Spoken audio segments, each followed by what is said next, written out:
Entitled father wanted to benefit from killing my mother. It's been 1 year for MO1WK and 4 days since my mom has passed due to COVID.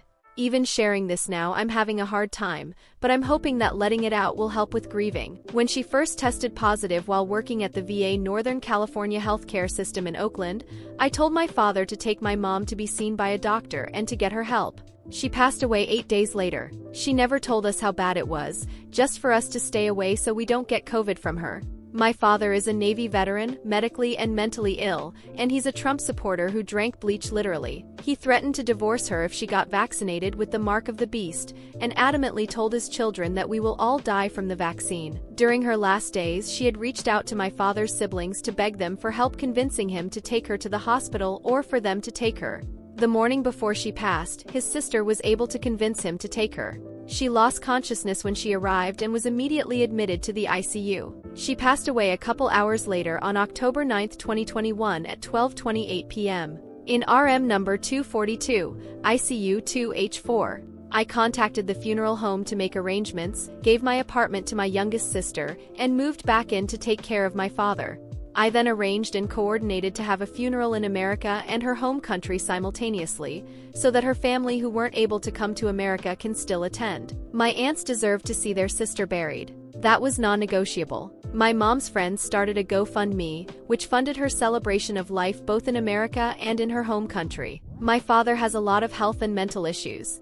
My mom was his primary caregiver. When I moved in, I took care of him physically, mentally, and financially. I made sure he ate, took his meds, didn't shoot himself with my mom's guns that he made her buy because he couldn't qualify to get his own, and paid all of our family bills: food, gas, mortgage, car notes, electricity, water, cell phone bills, to name a few. I also finance our youngest sister's living and school expenses while she finished nursing school, all while I'm trying to maintain my own bills and household. During that time, my father felt more entitled than he already did. He wanted to tell me what to do, but admit that he doesn't know what he's doing when I do exactly what he says to show him it won't work or doesn't work that way. He also wanted me to pay for everything by myself while he had over $5,000 in income every month on top of what my parents had in savings for a rainy day, which was substantial. There were several straws that broke the camel's back per SE. Aside from wanting me to do as I'm told but wanting me to take care of everything he's unable to in his grief, he kept pushing the issue of cutting off my youngest sister.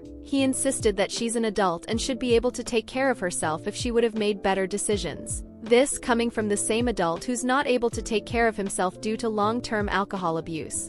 I've tried over and over again to explain that our mom was generous enough to have supported my brother and I, and that we wouldn't be where we are in life without her support. Because my sister is much younger than us, she did not get the opportunity to receive the same amount of support we did and deserves to. She wasn't working at the time and only had several months left of nursing school before graduating. I'm very proud of her. The next straw that broke the camel's back was when I had asked to transition from me paying all of his bills, to using his own income to pay for his own bills instead of just hoarding as much as he could. That's when shit went downhill fast. He argued that I'd have money if I didn't support my sister. I argued that he has his own money to use that H is not currently using while I pay for everything. He said he'd pay me back if I give him an itemized list of bills that I paid for, which I gave him a copy of several times but never saw a dime. Not that I was expecting anything. I just wanted to give him what he asked for so he couldn't say I didn't. I told him I couldn't continue supporting him and that I needed help paying their bills. He asked about the GoFundMe donation and told me to use that to continue paying for everything. I tried explaining to him how much was donated and how much was spent on funeral expenses. He exploded. We were at the top of the stairs when he started yelling inches from my face that the donations were for him and that I had no right to use it, and in his rage almost hit me like he used to do frequently when I was a child. He forgot that I was an adult now and that he's not as strong as he used to be. Short of me throwing him off the balcony, my now husband stepped in to remind my father that there was no way in hell he'd sit back and watch him hit or beat me like he wanted to. We moved out days later. That same month, he reported to the bank that my mom has passed and they closed her accounts. He then called the police to report that I cleaned out her accounts before closing it and stole thousands of dollars.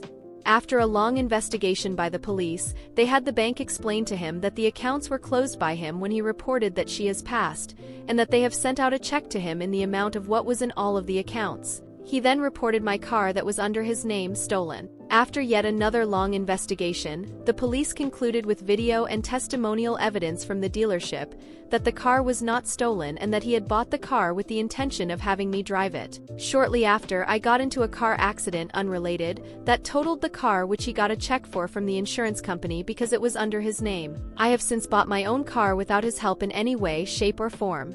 When none of his police reports panned out, he resorted to calling my job to have me fired. He told them I was using drugs. I worked with sped students and was routinely drug tested. When he started showing up to the school, I was let go because he has made it an unsafe situation for any students to be exposed to. He then started showing up to my apartment to break into my car and leave things on my front door to let me know he came by. He attempted to break in once, but my dogs prevented him from entering intact. We have since moved to another city and no longer knows where we live. I've cut off all communications with him. I've since gotten married and given birth. Family members and my mom's friends keep asking if my father has met my child or if he knows he's a grandfather. My mom shouldn't have allowed an abusive alcoholic around her children. I will not allow him to be around mine.